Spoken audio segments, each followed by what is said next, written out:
Labdien! Jums patīk Canva? Man patīk Canva, un to es lietoju. Man ir skolotāja profils, kuru arī varat iegūt jūs, tikai digitālajos skolotājos. Vajadzēs atrast video, kur mēs esam palīdzējuši jums pie tāda profila tikt.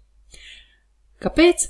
Tāpēc, ka šobrīd Canvā ir pieejami uzlabojumi, jeb rīki, kas ir saistīti ar mākslīgo intelektu, un bezmaksas versijā, piemēram, skolēnu versijā, nav viss pieejams. Ko tad mēs šodien veidosim? Šeit, kur ir dokumenti, es ierakstīšu tekstu, jeb pasaku par peli un kaķi. Uzrakstīšu virsrakstus.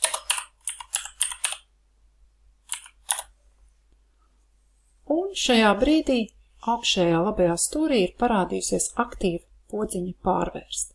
Kamēr teksta nav, podziņa nav aktīva, bet jūs to varat redzēt.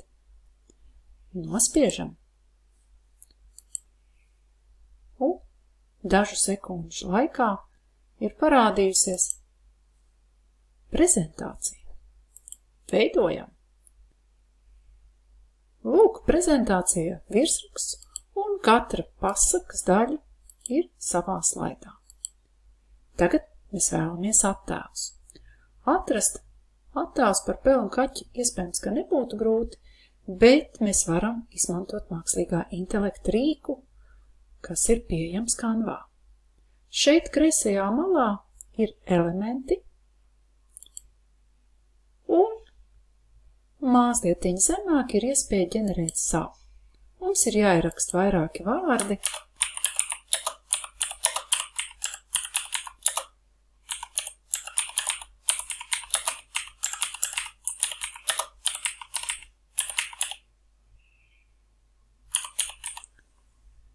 Es uzrakstīju, ka kaķis un pele spēlēs dažādos gadalaikos.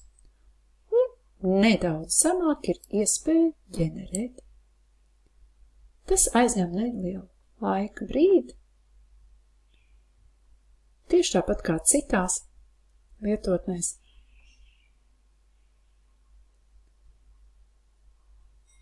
Un es esmu iegūsi 4 dažādus attēlus ar peli un kaķi.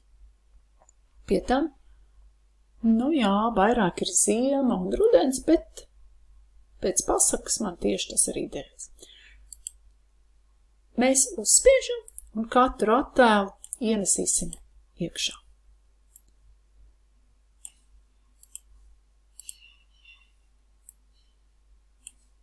Pagaidām es vienkārši salikšu.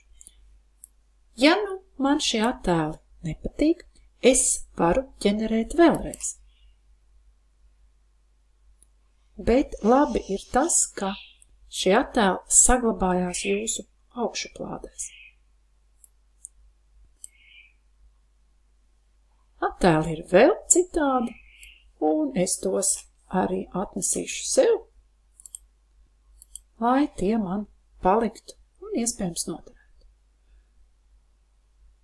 Rīku joslā meklējam vārdu augšuplādi. Un redzat? Šodien veidotie attēli man ir saglabājušies. Ja jūs tos neatvērsiet, tie pazudīs. Paskatāmies.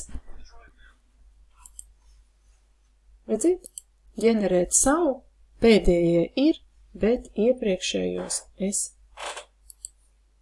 nevaru dabūt. Ceru, ka jums noderēs un varēsiet izveidot skaistas prezentācijas sev un ieteikt arī jauniešiem.